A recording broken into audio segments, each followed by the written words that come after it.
The Egyptians on the east bank of the canal were split into two armies, one in the north and one in the south. 100,000 men and about 1,000 tanks, well dug in and well defended by minefields. They looked impregnable. But one of Sharon's patrols had discovered a narrow gap, just 1 mile wide, between the two armies at this spot, where the Suez Canal joined a large salt lake. Sharon was ordered to push through here with his tanks, widen the gap, and secure a corridor through to the canal. The Israelis would bridge the canal, and hundreds of tanks would then pour across it and fan out north and south to cut off the Egyptians from behind. The Egyptians' positions on the eastern canal bank would then be untenable. For the Israelis, the whole operation would be fraught with danger. The biggest threat was an Egyptian stronghold here, called Chinese Farm. It was just north of the planned Israeli corridor. Sharon had to neutralize the Egyptians at Chinese Farm if the Israeli plan was to succeed. But what the Israelis didn't know was just how big the Egyptian presence was at Chinese Farm. Large numbers of Egyptian tanks and infantry were gathered there. Unaware of how outnumbered they were, at dusk on October the 15th, the Israeli assault force moved in. Sharon's tank crews approached Chinese Farm to make their surprise attack. They moved in from 3 different directions, but the Egyptian position was a lot stronger than the Israelis had expected. A ferocious night battle erupted between the Israelis and the Egyptians. Both sides now faced the same problem. The fighting was at such close quarters that it was difficult to tell who was friend and who was foe. At one point, when my tank had stopped, an Egyptian soldier climbed onto it and asked me in Arabic for a cigarette. He thought we were Egyptians. I bent down and pulled the pin on a grenade and tossed it at him. All night, the Egyptians put up a stiff defense. They disabled Israeli tanks and killed and wounded enemy soldiers. The Israelis realized they faced a tough fight to secure the vital road to the canal. The Egyptians were spread out like a horseshoe. They could shoot at us from 3 sides. It was a carpet of fire, the bullets were everywhere. I thought from here, we are not going to get out alive. This is our death place. Sharon decided to cross the canal before waiting for the Battle of Chinese Farm to be won. At midnight, he sent 750 paratroopers to sneak across and establish the vital toehold on the west bank. His men had been totally unopposed.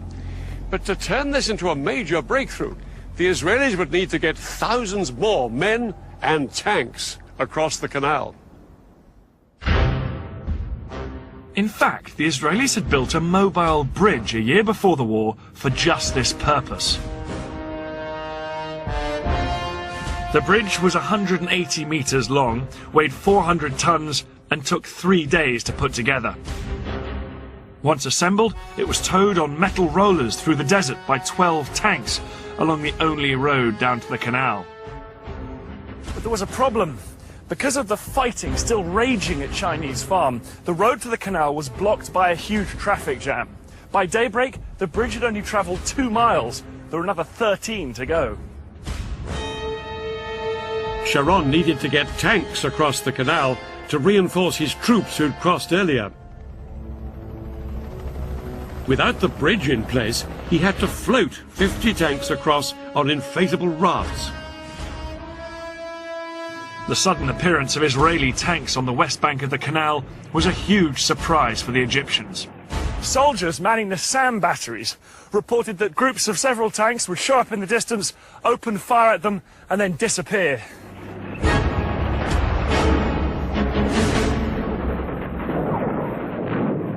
Later that day, on the evening of October the 16th, the Israeli Prime Minister Golda Meir triumphantly told the Israeli parliament their troops had crossed the canal into Africa.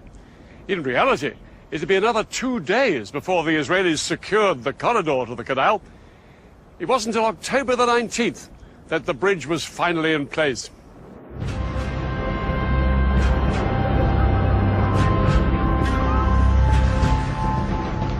As Israeli tanks surged across the bridge, they came under heavy bombardment from Egyptian artillery and aircraft. But the tanks pushed on to their first objectives on the West Bank, Egypt's SAM missile sites. Once these missiles were destroyed, Israeli warplanes swept into the attack in support of the tanks fanning out north and south on the west bank of the canal. Egypt's Third Army, here on the east bank, was soon in danger of being surrounded. Shazdly urged that some units should be pulled back here to the west bank to fight the Israelis. President Sadat replied abruptly, "No retreat." He believed that reducing forces on the east bank would risk losing everything they'd fought for. But Sadat was ready for a ceasefire.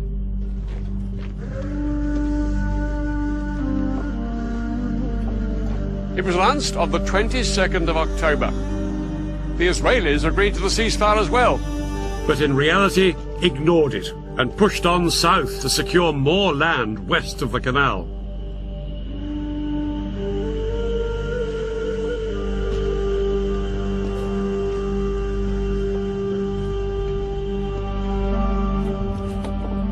By October the 23rd, the Egyptian Third Army was surrounded.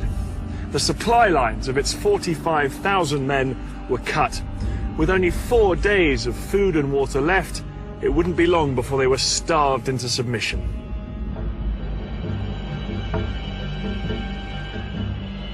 Some Egyptian soldiers were so desperate they surrendered. Others hung on. No food come to us, no munitions come to us, no evacuation of any injured, no water, and we didn't need gas because we weren't going anywhere. And just when it seemed to be over, the war took a dramatic turn. It was at this critical moment that Egypt's most powerful ally, the Soviet Union, made one final bid to help the Egyptians. The Soviet President, Leonid Brezhnev, told the Americans unless they agreed to send a joint US-Soviet peacekeeping force to the Middle East, he would send Soviet troops on their own. The Americans were determined that no Soviet troops would enter the Middle East. In a sudden escalation, America put its nuclear forces on alert. US nuclear missiles were readied in their silos, and 2 aircraft carriers with nuclear strike forces were ordered to the eastern Mediterranean. The implied threat of nuclear war forced Brezhnev to make a choice: to escalate or to climb down.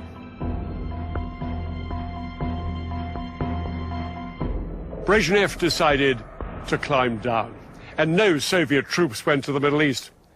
But the flurry of international pressure had made its mark. On October the 25th, the Israelis finally heeded the ceasefire, and the October war was effectively over.